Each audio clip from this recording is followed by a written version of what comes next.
Assalamualaikum warahmatullahi wabarakatuh. Muslimin dan muslimat, para jemaah yang dihormati dan dikasihi sekalian. Alhamdulillah ala kulli hal, kita puji Allah SWT dalam semua keadaan. Sebagaimana Nabi SAW telah bersabda, orang mukmin keadaannya semuanya baik. Kalau dia dapat benda perkara yang menyukakannya, maka dia syukur, fakana khairan lah. Andainya dia ditimpa ujian, dia bersabar, itu lebih baik baginya. Bermula saat ini, apabila pihak kerajaan telah mengisytiharkan, iaitu pada 18 bulan Mac 2020, pergerakan masyarakat kita dalam negara Malaysia ini terhad. Sehinggalah masjid-masjid ditangguhkan solatnya, solat berjamaah dan segala aktivitinya, termasuk solat Jumaat, pada tempoh yang telah ditetapkan itu.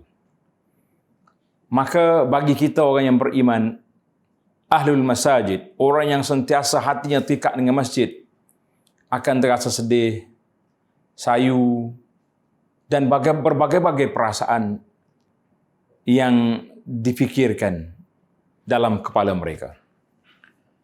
Namun begitu para jemaah sekalian, Islam agama rahmah. Nabi SAW mengajar kepada kita tawakal. Dan baginda Rasulullah SAW juga yang menunjukkan cara bertawakal itu, iaitulah dengan berusaha dan berikhtiar.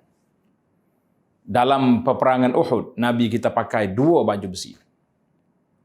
Dan juga dalam peperangan yang lain dia pakai al-mighfar, pakai topi besi. Dan lengkap dengan senjata, menunjukkan bahawa ikhtiar tidak menafikan tawakal kepada Allah Azza wa Jalla. Bagi ahli-ahli masjid, usahlah kita susah hati. Ujian ini insya-Allah akan hilang dalam masa yang terdekat insya-Allah. Dan hati kita yang terikat dengan masjid insya-Allah berpahala. Kita solat di rumah bersama dengan keluarga, dengan niat hati kita terikat dengan masjid, kita akan dapat pahala penuh insya-Allah. Karena itu saya buat satu istilah yang mudah dipahami oleh masyarakat, orang-orang kampung. Saya mengatakan, ahli masjid, ahli ibadat yang sentiasa beribadat ini mendapat pahala pencen. Mana pencen penuh, artinya walaupun kita tidak duduk di masjid, tapi insya-Allah kita mempunyai pahala yang lengkap, yang penuh dengan sebab keuzuran yang telah ditetapkan ini.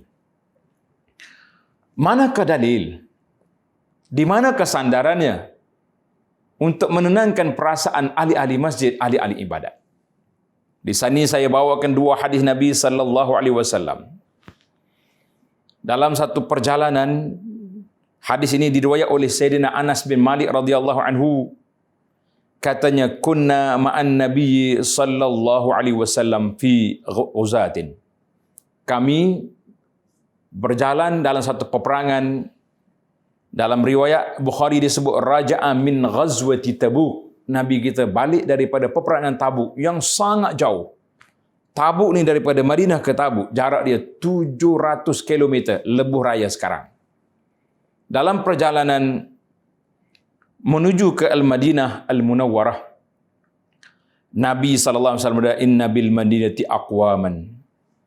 Nabi mengatakan, wahai para sahabat, di Madinah ada beberapa kaum masirtum masiran. Tidak kamu berjalan satu perjalanan, wala qata'tum wadiyan. Tidak kamu turun dalam lembah dan kamu tak naik bukit, illa kanu ma'akum. Masya-Allah. Mereka duduk di Madinah, tapi mereka bersama dengan kamu dari sudut pahala. Sahabat-sahabat yang ada bersama Nabi SAW terkejut. Qalu ya Rasulullah, wahum bil Madinah. Mereka di Madinah, pahala bersama dengan kita. Yang kita merentasi sahara, padang pasir yang begini jauh. Kata Nabi SAW, wahum bil Madinati. Mereka di Madinah, habasahumul uzur. Tapi mereka tak datang karena uzur. Wa fi riwayatin inda Muslim, habasahumul marad. Mereka tak boleh pergi kerana sakit. Illa Dalam riwayat lain, illa syarakukum fil ajri. Hadis ini jelas mengatakan mereka bersama dengan kamu menerima pahala. Masya Allah, tabarakallah. Inilah kata para ulama. Kalau kita sentiasa buat ibadat, istiqamah kita dengan solat berjamaah, sentiasa baca Quran serta berzikir, menghadiri majlis ilmu, tiba-tiba kita terhalang seperti ini dengan sebab wabak dan undang-undang yang telah dikeluarkan, taat pada walil amri, insya-Allah pahala kita berterusan sebagaimana dalam hadis Nabi sallallahu alaihi wasallam yang dikuat oleh Bukhari dan Muslim ini. Sebuah lagi hadis Nabi sallallahu alaihi wasallam yang suka saya kongsi kepada para jemaah sekalian, iaitu hadis Abu Musa al-Asy'ari radhiyallahu anhu. Seorang sahabat nama dia Abu Qatadah. Abu Qatadah ni Abu Burdah. Istahaba Abu Burdah. Abu Burdah ni dia bawa Yazid bin Abi Kabsyah dengan Abu Burdah dalam musafir. Yazid berpuasa pada masa musafir itu.